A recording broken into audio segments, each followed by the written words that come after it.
My name is Margie Frost. I just want to share with you my testimony of healing that the Lord has done in my life over the last several months. It began back in September of 2019.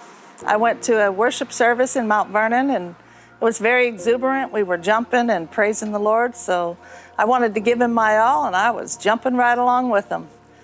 And it wasn't long after a couple of days when I got home, I realized my body was telling me that something was wrong. And I asked my friends to be praying with me, and I trusted the Lord the whole time. I knew that he had me in the palm of his hand.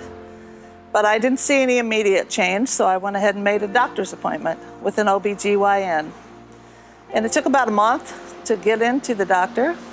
I went to see her, and her exam immediately, she decided that I had a mass on my cervix and that I needed to go to Deaconess Hospital in Evansville, Indiana. So I immediately called my husband, and he was my driver. So we drove the 2 hours to Evansville.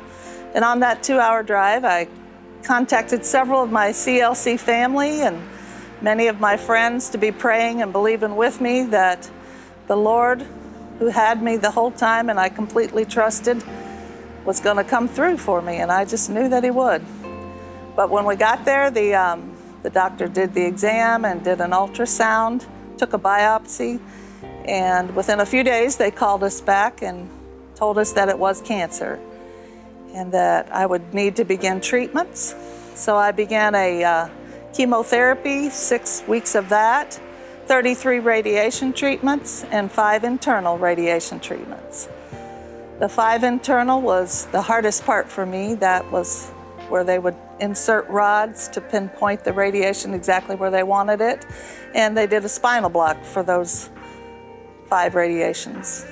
Well, after each visit, the doctor would come and tell us what they had found or how things were going. And after the 3rd visit, with the 3rd internal radiation, the doctor came out to give my husband and I the good news. And that was that my mass was gone and that my cervix looked normal.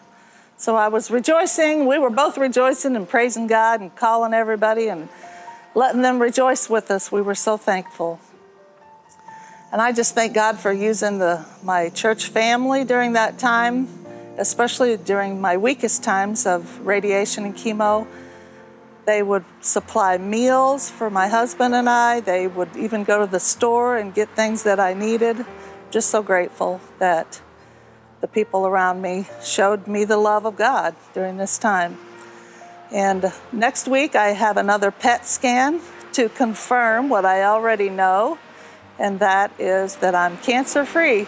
Praise the Lord.